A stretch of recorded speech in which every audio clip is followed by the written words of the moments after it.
I want to start this video by saying I love the Monster Hunter franchise. I started playing the games with the very first Monster Hunter back on the PS2. I played it about 2 years after it was released, way back when in 2004. Just a heads up, I have played every Monster Hunter game generation that was released in the West, that is, and I have put in thousands of hours across all the games. Why? Well, that's simple. I watched The Lord of the Rings as a wee lad, and that passion for fantasy, exploring new worlds and fighting monsters, especially dragons, has never left me even to this day. To be honest, I played a lot of PS2 games with dragons, knights in shining armor, or characters with massive swords on the cover art, because I thought that was cool. Which it still is, by the way. Oh, and yes, that means I played a lot of bad PS2 games. As in, a lot. Why am I telling you all this? Because today I want to talk about Monster Hunter World, specifically Base World, but I'll also mention the expansion where it is relevant, and I'll dedicate to the second half of this video talking about the game's G-Rank expansion, Iceborne, in detail as well. The topic I'll be covering today is the endless cycle of new Monster Hunter titles, specifically through the lens of Monster Hunter World, when it was first released, and why these new titles are so heavily criticized when they launch, the accusations made against them, the genuine problems with them, and what it was like to play Monster Hunter World at launch. This topic is very important given the state of Monster Hunter Wilds at the moment, because it's easy to play Monster Hunter Double Cross, Generations Ultimate, and say, this game has 93 large monsters, and that is why new games are bad and Capcom is stinky. This is all part of the cycle. The cycle never ends. Oh, and lastly, I will still be continuing the Let's Fix It series, but Capcom has already fixed almost all of the issues and problems that I'll be talking about in new Monster Hunter games or Iceborne itself, so I'm calling this type of video game analysis video a let's talk about it because there is nothing to fix, but there are a lot of things to understand and remember about how Capcom makes Monster Hunter games. The Monster Hunter team is a fantastic company to be supporting, and I couldn't be happier to be a part of this game's community, but I'll talk more about that in a future video I'll title How Monster Hunter World Saved My Life. It sounds silly, but it's true. So for now, I want to talk negatively about Monster Hunter World and why it is a bad game. Dramatic sounds. No, I'm just kidding. But there are genuine issues in World, and I want this video to be a collection of them, and because I never want Capcom to repeat these problems. For those who don't know, Monster Hunter has multiple series within its franchise, what we call mainline games. This includes Monster Hunter, Monster Hunter G, Monster Hunter DOS, Monster Hunter Portable 2nd, and Monster Hunter Portable 2nd G. There are a lot of mainline Monster Hunter games, but the easiest way to think of it is Monster Hunter's generation starts with a Monster Hunter game title. It is then followed up with its expansion, known as G-Rank. This will be called Monster Hunter title, but with a G on the end of it. Then Capcom creates an additional game in that generation. This is typically known as the portable game because of its development origins. I personally don't like this naming scheme for the portable games because it makes the game sound inferior when it's just a different Capcom director making them. For a recent example, think of Monster Hunter World into World Iceborne and Monster Hunter Rise into Rise Sunbreak. And yes, I'll make a video about Rise in the future as well. I deeply love this franchise after all. Other than mainline games, we have the MMO style spin-off games. These are called Monster Hunter Frontier, Online, and Explore. There are also the Stories games, which I highly recommend you play.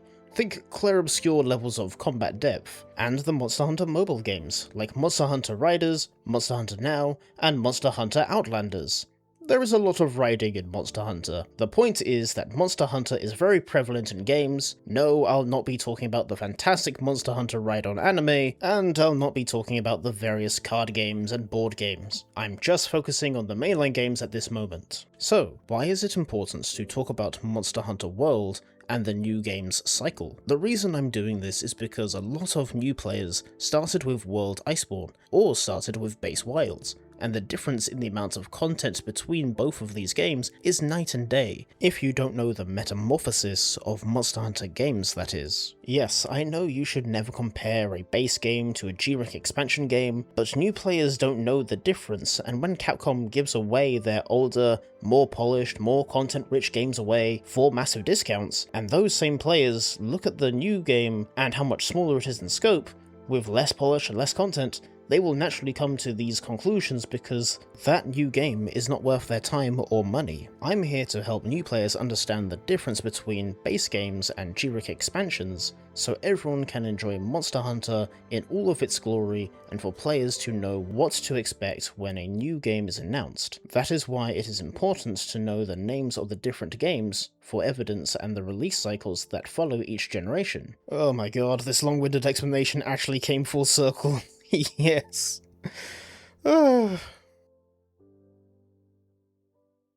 When World was released, players were immediately concerned about the game being completely different from its predecessors, saying things like, "It's too easy, they have minimalized the hunting mechanics in a game called Monster Hunter, the new engine is bad, there aren't enough monsters, there is no monster variety, Monster Hunter doesn't need a deep story, you get items too fast, the game has no endgame, and my personal favourite, where is the battle passes and microtransactions?" And many more commonly said complaints. These were all real, by the way. Sound familiar? This didn't happen to just Monster Hunter World, Rise, or Wilds.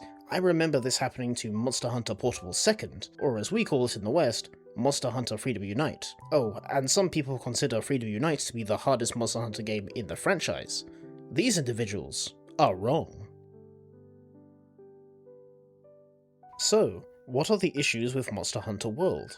Well, let's talk about them now. Starting with the monsters. There were a total of 30 large monsters during Base World's launch. This is misleading because there were 3 monsters within this list known as subspecies. I love subspecies monsters, but I understand they were used as a way to pad out the game's roster, especially back in the early days of the Monster Hunter franchise. These subspecies include Azure Rathalos, Pink Rathian, and Black Diablos. Having more monsters in a game is definitely a good thing, but when your options to go hunting come down to fighting flying wyverns, brute wyverns, and elder dragons, the roster starts to feel very small because of how similar the fights really are, especially when you are fighting similar versions of existing monsters within the game. A World fan will bring up monsters like fanged wyverns, piscine wyverns, and bird wyverns, but there are no endgame versions of these monsters, aside from the Greatest Jagras and Lavassia for event quests. I'll be talking more about weak monsters in World later. Base World also got a total of 5 title updates that brought in 6 new large monsters, bringing the total up to 36, but even this is misleading because of the type and quality of monsters we got. Starting with Deviljho, this monster was added into the game, but with no tempered version, you still, to this day, can't fight a regular tempered Deviljho as an investigation. Yes, I know they later added 2 event quests where you could fight a tempered Deviljho, Relish the Moment, and Heart of the Nora. Heart of the Nora is a PlayStation exclusive, but that means that this monster is excluded from jewel farming, the game's almost endless grind. Next up is Kul'Thoroth. Katie is tied to her own endgame system, and that is a whole can of worms in itself, but overall I'm going to focus on Katie not being something you can do by yourself during the second title update's launch. And she doesn't have a tempered investigation, so once again, she won't be on a player's list of monsters to farm outside of her own weapons and armor, of course. Third is Lunastra. This monster did get a tempered investigation, and is part of the jewel grinding endgame, but this is another elder dragon using the same skeleton as the other elders, and her fight is very similar to her male partner, Teostra. That said, the Lunastra glow-up treatment was, and still is, amazing, but I can see the reluctance of players when fighting her. Fourth is Behemoth. This powerhouse did get a tempered version, but he is already an extremely hard monster and needs a good team to take him down consistently, so this would rule him out of the casual farming pool. Fifth is the Leshen. This monster could only be fought solo as Geralt of Rivia in the Witcher 3 crossover. Later, Capcom added another version of this monster called the Ancient Leshen. In this fight you could bring your own equipment and friends, but once again, he was very hard and not something players recommend for efficiency or casual jewel grinding. Keeping the endgame in mind when designing monsters is vitally important for longevity. Something that people forget about World, or I guess they didn't realize it, but a large amount of monsters in Base World weren't made into tempered versions. These monsters include Great Jagras, Kululaku, Ziziaku, Great Gyros, Dodogama, Zoromagdaros, and Xenojiva. That's 7 monsters from the base game that won't be included in the investigation system. This means that the roster is even smaller because of their absence. This turns the original 30 monsters into 23. 3 of these are subspecies, so it feels like the roster is lowered to 20 monsters. And when the title updates added 6 new monsters to the game, because of Lunostra being the only one added to the investigation system, this brings the total monster list to 21. Then those 21 monsters are split into threat levels, ranging from 1 to 3. This makes the roster of world feel almost empty. I will say that Kulturov, Behemoth, and both Leshens most likely can be excluded from this list because of their mission structure, but I personally wouldn't want that to be the case. However, Deviljho is so unique as a brute wyvern, why was he not included in the investigation system as a tempered monster? And on the other hand, Lunostra's implementation was perfect, so why can't we have that for Deviljho? You can now see the problem in World's monster roster, because the monsters are too similar, too few, the same, not included in the investigation system, or are not time efficient or enjoyable for the average solo player. Again, future games fixed all of this. This is why I'm not doing a let's fix it, but a let's talk about it. Moving on, let's talk about the game's weapons, starting off with the weapon designs. Monster Hunter is all about hunting monsters, collecting their materials, and using those materials to craft weapons and armor. On the armor side, the team knocked it out the park. The designs of the armor look incredible. The same can't be said for the weapons. Weapons in Monster Hunter need to capture the identity of a monster while still conforming to the design of a selected weapon. In every Monster Hunter game, the weapons look like they came from a specific monster. You will see the weapon on another player's back and say, they are using a Plesioth Greatsword, the Rathalos Sword and Shield, the Kezu Light Bowgun. But when you see the world weapons, you need to guess from the colours and patterns alone to know what monster the weapons came from. To the devs' credit, they did add unique monster weapon designs to returning monsters in title updates and the G-Rank expansion, mostly. Look what they did to my boy.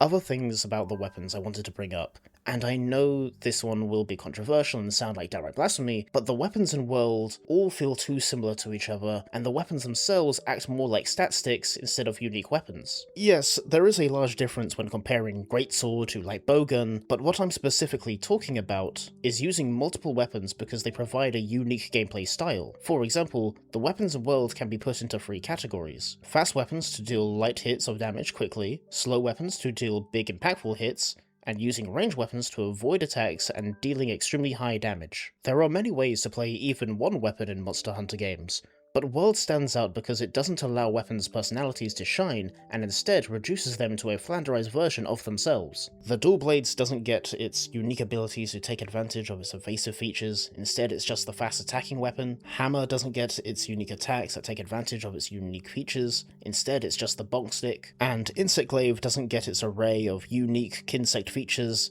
instead it's just the aerial movement and light hitting weapon. At least it can destroy high-up monster parts. You might be confused, but my point for this section is that the weapons have something going on for them on a surface level, but they are nowhere near as intricate or interactive in World as they were in older titles. Don't forget, 4G and Double Cross were the previous games to be released before this. It's not fair for me to talk about Rise and Wilds in this aspect, because those games were released after World did for comparison. Something else about the weapons, like making elemental or stasis effect builds with them, or getting the most of a weapon's mechanics like affinity and sharpness, or even making builds based around specific skills, exist in World, but you are designing these builds with the rigid base of a weapon's anemic moveset. Think about hunter arts or giving weapons more utility inside their existing moveset, all while expanding on what gives a weapon its personality to get a better understanding of what I'm going for here. The Tempered System and Tempered Monsters. A Tempered Monster is a stronger version of an existing monster, kind of. Tempered Monsters gain more damage, making them a more challenging threat. They also typically get a new combo to catch you off guard, and maybe one of their attacks has a larger hitbox. I say maybe because it's really hard to tell. Tempered monsters apparently get more health, but if this number is increased, it certainly doesn't feel noticeable. They also get a shiny coat of paint and a purple glow around their character icon to allow people to know the difference between tempered and non-tempered monsters. The tempered monsters are not impactful enough to justify an endgame system. No unique mechanics, no unique gimmicks, and nothing that makes them more threatening outside of the former. The only reason why you fight tempered monsters is to get their different rewards known as jewels. Jewels are how a player adds more skills to their build, so getting a lot of jewels is very important. This doesn't help that jewels are completely random, with the best jewels, or builds changing jewels, are locked behind this system. Yes, you can get any skill through armor sets, but that means you are going to be locked out of having specific combinations of skills active, and this is made even worse by the best monsters to get jewels from being the Elder Dragons, so expect to be only fighting 5 to 6 monsters for the rest of the game. Oh, and a little thing to know about human beings is that they are naturally drawn to doing the most efficient thing possible, even at the cost of fun. What is the most efficient Elder Dragon to farm? Valhazak. This means you'll be using mostly the same build to counter his effluvium, hunting him over and over again for as long as you have Valhazaks in your investigation list, which only stack up to a limited amount. You can have multiple of these investigations of Valhazak, but that will eventually run out, and you will need to go far more. The tempered system is not interesting as an endgame grind. Forcing you to fight very small amounts of the monster roster to be efficient doesn't provide unique gameplay opportunities because you are always stuck in the same specific locations, and jewels are tied to an extremely unforgiving RNG grind that also dictates fun. Want to make a fun build? You need jewels for that. The game also has something called Arch-Tempered Monsters, and yes, they are a massive improvement over the base tempered system, with far more health, tons of damage, and large attacks with even some new moves and behavioural patterns, but these monsters aren't in the investigation system, so no way to target farm jewels. They are exclusive to the event quests are on a weekly timer, and this system only affects the Elder Dragons, so the same monsters you have already been fighting for the last few months. Remember, I am not talking about Iceborne and the changes made to that. That's section is later. It is considered taboo to compare a base game to a G-rank game, even if they are the same game. This is a good segue to talk about RNG in World. I have talked about jewels and how they are extremely hard or even impossible to get, and why they are so important, especially in a game all about making builds and repeating the same things over and over again, but it's up to the player to find new and creative ways to do it, less so for the weapons, and more so for the builds themselves. Other points of RNG in World I want to talk about are Kulturov, getting monster parts, and getting streamstones. Starting with Kulturov herself, the goal of Katie was that a full lobby of 16 players each begin the siege to fight her. The more tracks the server collects, the more parts the server breaks, and the more milestones the server achieves will result in the Kulturov Siege pursuit level increasing up to level 6. A pursuit level 6 KT health pool and horn health pool was extremely low, so it made breaking her horns much easier to do. When a team breaks the horns, the entire server automatically completes the siege and everyone on the server gets the rewards, but not the rare Kulturov materials like the golden gleamstone needed to make her full armor set. It is important to be the team that breaks Kulturov's horns to get the extra carves. The server-wide rewards you would receive are Kulturov's weapons. Their designs were just the normal metal weapons that everyone hates, but this time the metal is golden. Farming these specific weapons was complete and utter RNG dependent, and severing the horns of KT gave more rewards, so this results in you needing a full server of 16 people. Your team needs to be the first team to sever the horns, and you need to get lucky because target farming is not a thing with Kulturov. This siege takes a very long time to do, and the system surrounding it is incredibly time-consuming.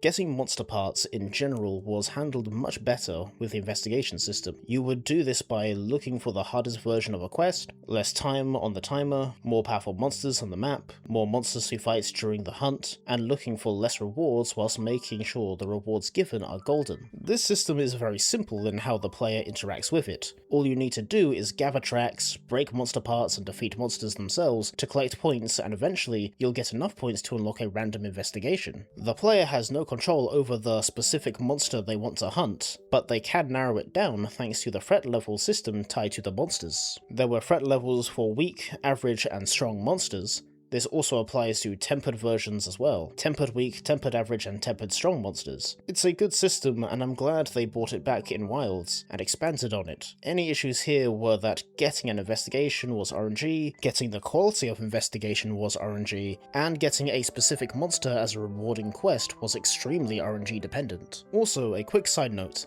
If you posted an investigation quest and you didn't go into that quest, if you then cancelled that same quest, this will result in you losing one of your investigations of that quest type. If you started with 5, posted 1, you'll go down to 4. You then unselect the quest and then reselect it. You think you should still have 5 because you didn't do the quest, but no.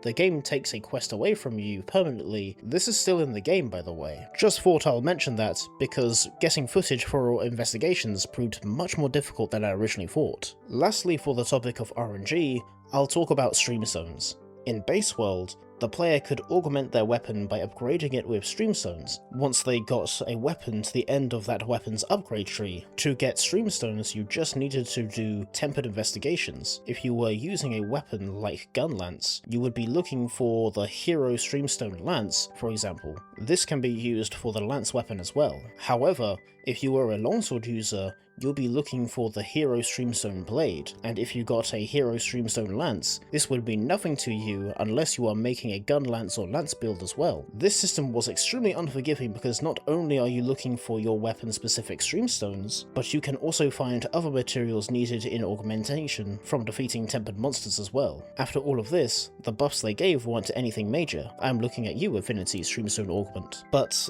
they were made redundant when the Iceborne expansion was released. In Iceborne, you had G rank, or Master rank as we call it now, and when you upgraded your weapons to a G rank weapon from an existing upgrade tree, the game would stop you and ask you if you wanted to give back your streamstones and other materials for augmenting, so you can continue upgrading your weapon in G rank. I would not be surprised if players who started with Iceborne existing don't even know about streamstones to begin with. The point of this is not to make an endgame system that requires hundreds of hours just for it to have no impact on the expansion. Systems should evolve and expand instead of being forgotten.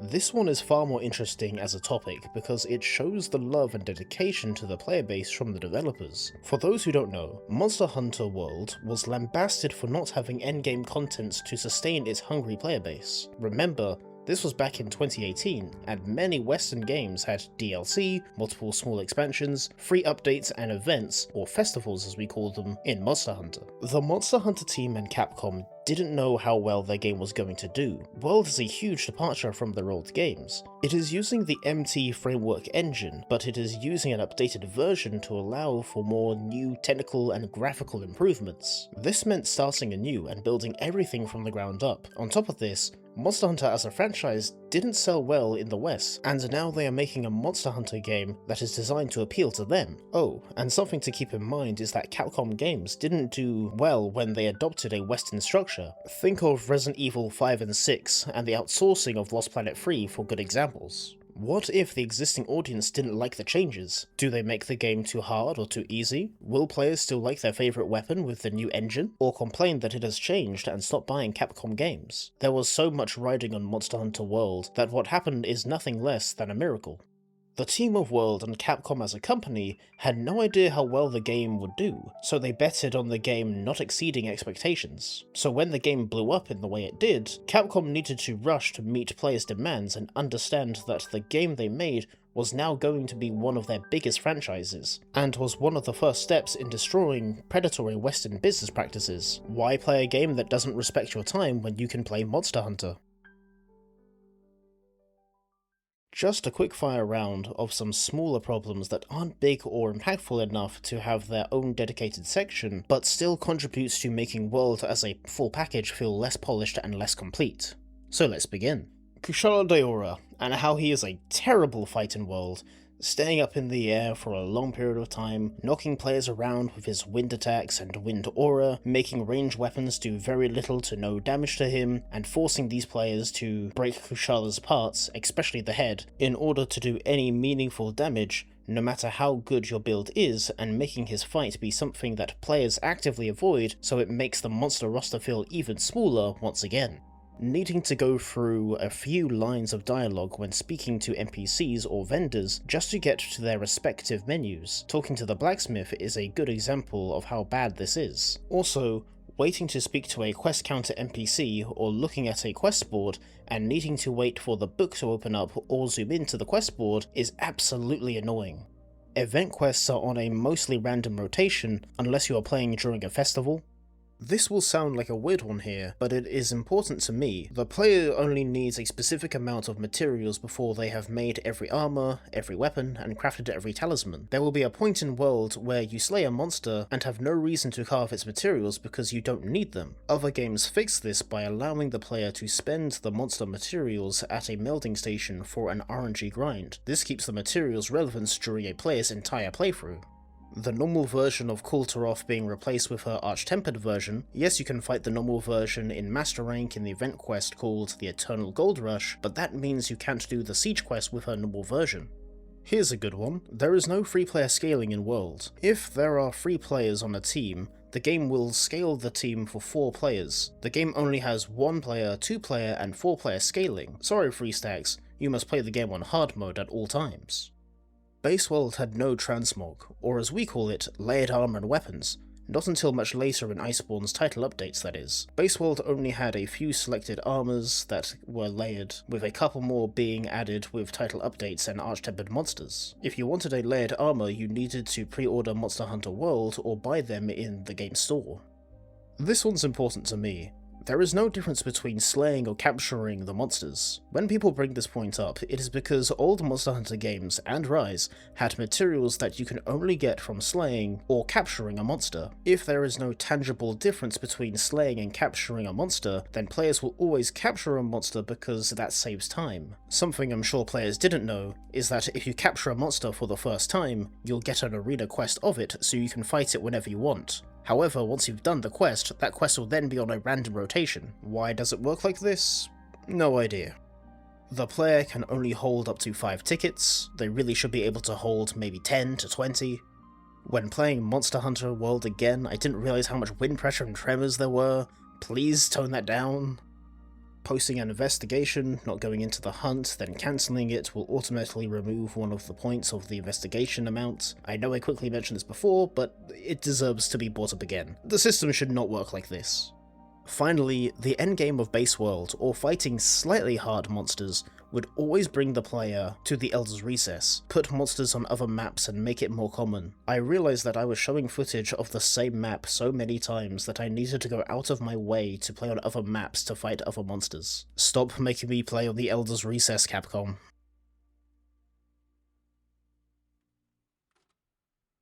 I wanted the structure of this video to focus around Base World, its title updates, and the connection of the new game Monster Hunter cycle, but talking about the game's GREC expansion, Iceborne, in relation to all of this will give people watching the complete idea of what happened over the lifespan of Monster Hunter World. So I'll be dedicating this part of the video to Iceborne, the problems it had, and how it dealt with Base World's problems, and how it fixed its own. Monster Hunter World Iceborne really did a lot to fix the problems with Base World, but before we begin, we need to know what a GREC expansion is, and why I don't just refer to it as a regular old expansion. For those who don't know, back in the year 2009, all the way up to 2019, when a game was about to release, the developers would announce expansions for it. Needless to say, a good 99% of those expansions were just cut content repackaged as new content, or containing very little amounts of content, typically within the 1 to 6 hour range of gameplay within them. This would be fine if the developers didn't charge you an arm and a leg to buy it, or use FOMO tactics, fear of missing out, to make their customers want to pre-order the game and all of its expansions in something called a Season Pass. Oh, and back then, a Season Pass got you all of the game's DLC even if it took the developers up to 3 years to make it.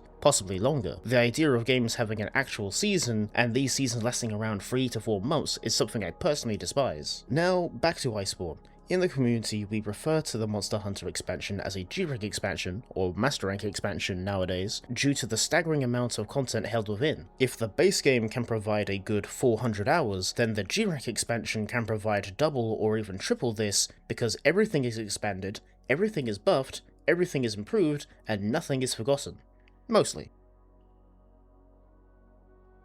There is a lot to talk about when it comes to the problems with Iceborne, but these problems themselves aren't anywhere near as impactful or as detrimental as base worlds. But I'll talk about these problems because it shows the disparity between the two games. Let's start with when the game's released. World released for consoles on the 26th of January 2018, and didn't release on PC until the 29th of August 2018. That's a less than 7-month difference. Meanwhile, Iceborne released on consoles on the 6th of September 2019, but the PC version didn't release until the 9th of January 2020. That's a good 5 months after release. Think of the spoilers and the sense of discovery being taken away from PC players with both games and their title updates. If you wanted to get into the game on day one and had a PC, you needed to buy an 8th generation console, a copy of Monster Hunter World Iceborne, and buy online to be able to play it with friends. People like to jump in on day one, and that is where Capcom can make the most money while making players happy. Please don't do this again. Here's another interesting topic. Allow me to tell you about the new console. It was released back in 2017, and the console is called the PC.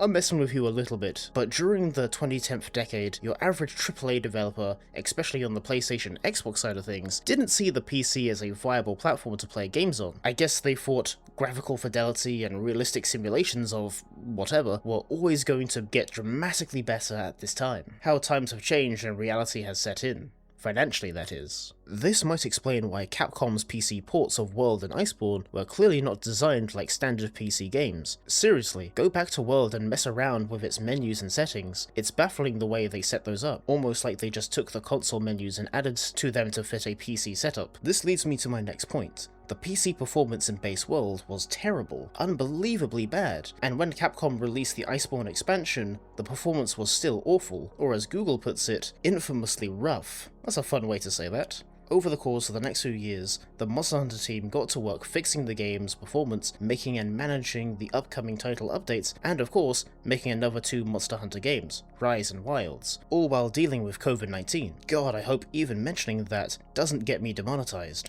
YouTube is weird. Oh, and like and subscribe. This is important to talk about because Wilds wasn't the only Monster Hunter game with terrible performance, and I'm very grateful to Capcom for not only fixing the issues and also continuing to release Monster Hunter games on PC. It certainly helps that the PC has now become the place where the majority of their players are, but still, thank you. Something else people complained about, especially veteran players, was Iceborne's lackluster difficulty. It was an improvement over the base game, but I'm sure a lot of veteran players, like myself, hyped up this expansion like it will give the perception of Dark Souls fans a run for their money. Iceborne was not a particularly hard game, in a game franchise that is known for releasing very brutal expansions. There is definitely something to be said about power creep and how many skills a player can have on any given build, but that is a conversation for another time. They certainly improved this in later title updates, but Rajang should have been so much harder than he was, and I still live with the embarrassment that I hyped him up for so long to one of my friends, because his older game versions were monstrously powerful, and he was so terrifying to fight. But when Iceborne's version was released, Rajang crumpled like a bag of leaves.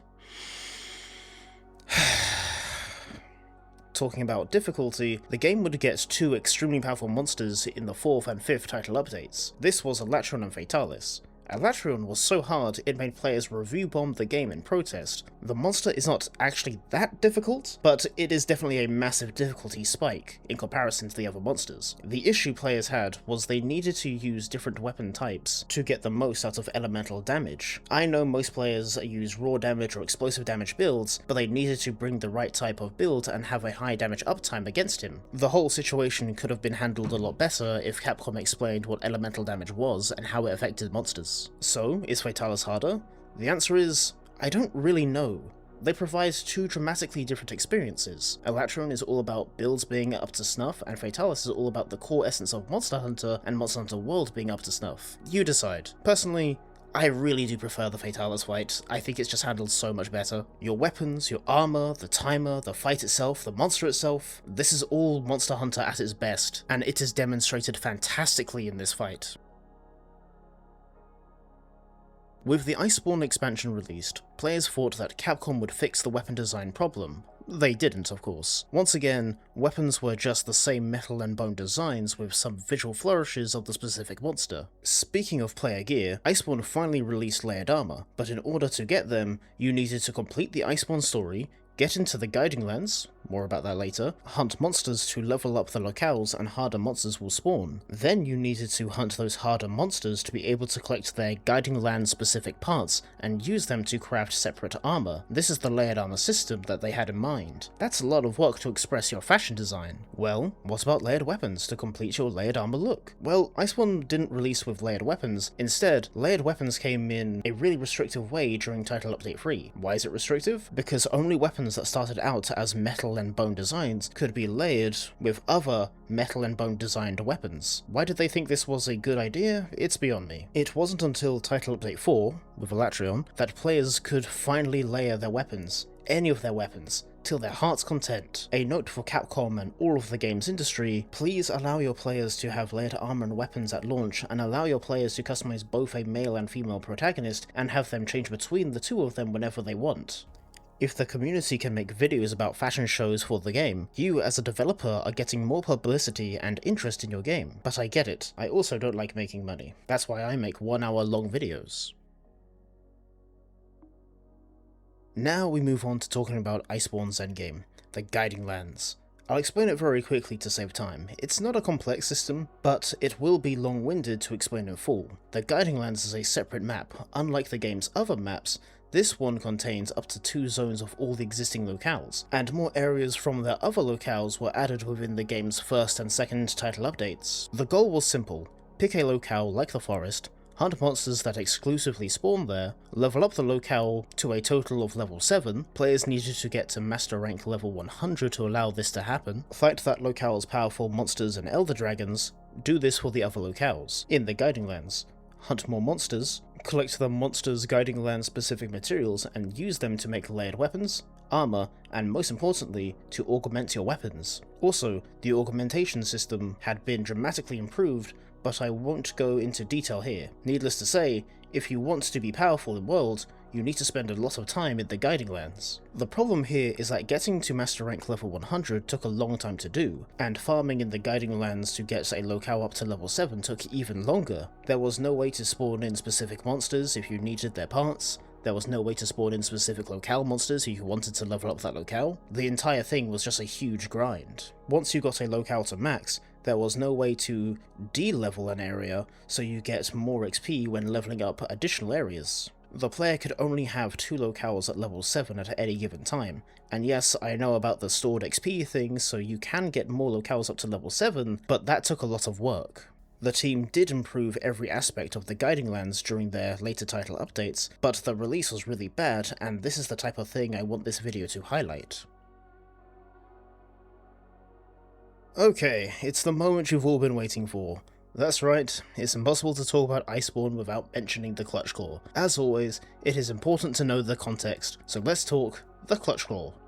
First off, base world didn't get the Clutch Claw, it was introduced in Iceborne. Quick note, if you buy World in Iceborne, you'll be able to play the base game while having access to the Clutch Claw and the gameplay systems surrounding it. But if you wanted an authentic World experience, I would recommend buying base world first, finishing it, then buying the Iceborne expansion. The Clutch Claw is an extension of the player's moveset. Every weapon can use the Clutch Claw and gain the benefits of it. The Clutch Claw allows a player to launch out a large metal hand that is used to attach the player to the monster. The player can move around the side of a monster, and then the player can do 2 actions. The first is to slap the monster. If the player is slapping the same part more times, the parts will become tenderized. That means it's weaker to damage. If the player moves towards the monster's head and slaps, the monster will stagger in the direction of the slap. Players can do this up to 3 times before the monster becomes enraged. The player can use pods to launch the monster into a wall, and the slapping to the monster's head helps position the monster better so it hits the wall guaranteed. The monster will be knocked on the ground, struggling and providing a free damage window for the player. The other thing a player can do while attached to a monster is attack it directly. This tenderizes the monster's part instantly for large weapons and needs to be done a second time for small weapons. Players will hear this and think it expands the weapon's moveset.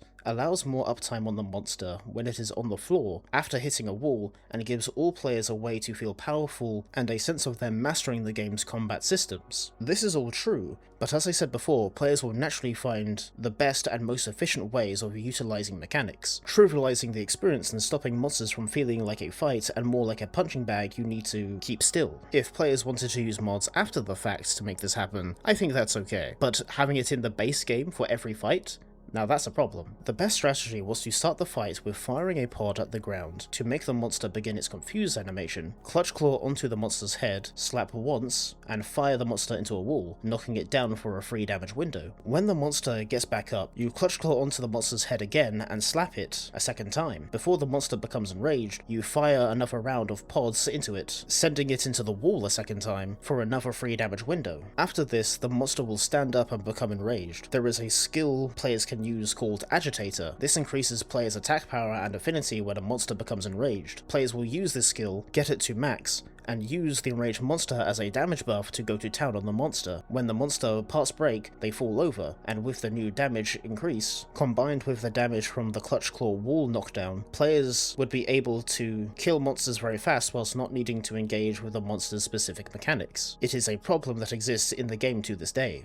Wow, that was a lot to talk about, and I'm someone who loves stacking mechanics in games, but this strategy allows players to bypass the entire point of Monster Hunter's moment-to-moment gameplay loop. Hopefully you can see why the clutch claw is so hated, or at least it shows why people recommend playing base world without the clutch claw first.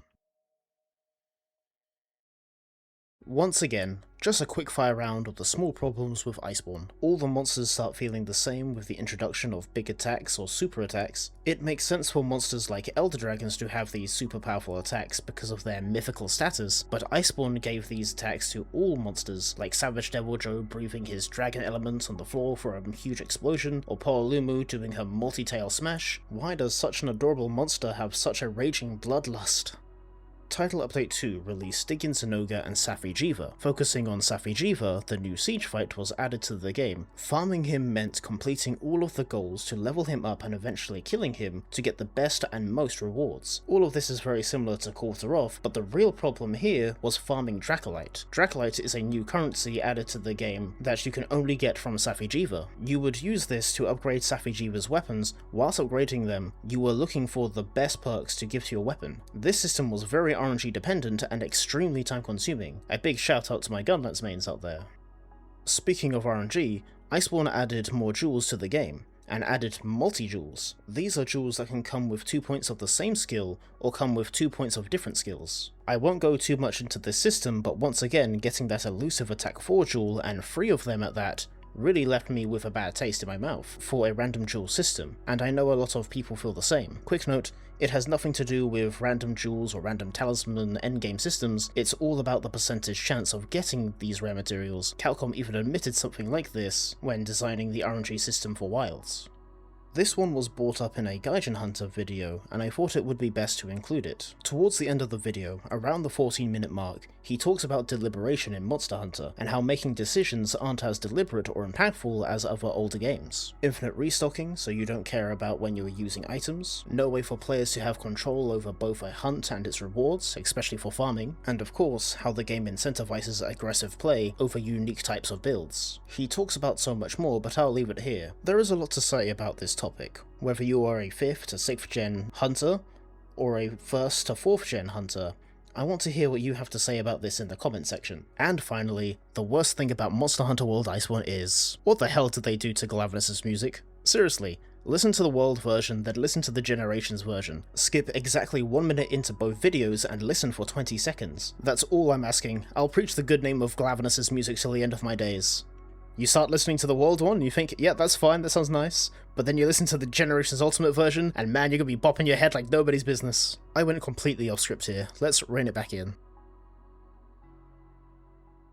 As I finish up this video, You are probably wondering, was this video just a collection of the reasons why Monster Hunter World's a bad game? Or was it really to talk about the cycle of new Monster Hunter games? Well, yes, it was, I promise. Knowing and understanding these problems and World's past is very important to understanding the new Monster Hunter game cycle as a whole. Wilds has genuine problems. You can change the word Wilds to any future Monster Hunter game, but not only are Capcom and the Monster Hunter team working to fix these issues, they have been listening to their community and improving all of their games. In Monster Hunter's case, look at World and the improvements to that game, Rise and the improvements to that game, and Wilds and the huge amount of improvements made to that game during the last year. I don't know why Capcom insists on making a game and releasing it with problems that need so much work to fix them, but I do understand why they release a base game and continue to add to it. I'm sure in development, when ideas aren't finalized, and although the team know the general concepts around the new game, they don't know the features that will need to be cut, changed, or altered. All artists understand this to a certain degree. You want to draw an image of something in your head, but you don't know how the final result will look. You only know this information when the art is finished, and even then, you don't know how it will be perceived by the masses. No one likes bad games, or games with so much potential that are unfinished, and if the new Monster Hunter game cycle allows the team to work, expand, and improve the game they are working on, while allowing more development time for the next game and keeping their player base happy and fed, I think this is a really smart business strategy by Capcom that allows the developers to make the games they always dreamed of,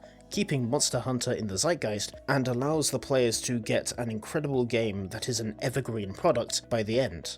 Capcom did announce that Monster Hunter World has sold over 30 million copies during the making of this video. Remember, World's released back in 2018. That's really good. For the health of Capcom and the developers, I hope that this cycle continues. But the games lose the problematic side of this cycle, like performance issues, lack of or no endgame, even if that is a base game, all while giving players what they want and to allow Capcom as a company to stand above the rest of the games industry. As always, if you made it to the end of my video, thank you for watching, and thanks for letting me go on and on about how much of a Capcom and Monster Hunter fanboy I am. Monster Hunter games have a strange place in my childhood. That's a hint from me that I didn't really enjoy my time playing Monster Hunter 1, but even at the age of 6, I could see how much potential this game has, and I'm so happy I'm able to look back on it over 20 years later and know how far the game has come. As I said in the beginning, I'll continue to keep making video game analysis style videos about games I love, and yes, I'll continue to make Let's Fix It videos, but I wanted to branch out into making this style of video. I'll call it a Let's Talk About It to keep up with the theming, but I also wanted to make general game design and game mechanic discussion videos, and maybe even reviews. I'm still trying to understand what YouTube is for me, and I'll continue to experiment and improve, all while keeping you lads happy. Once again, I brought this video full circle. If it continues, it could even be called a cycle. I'll work on that some more, don't worry. Once again, thank you so much for watching, and I'll see you in the next one. Bye now.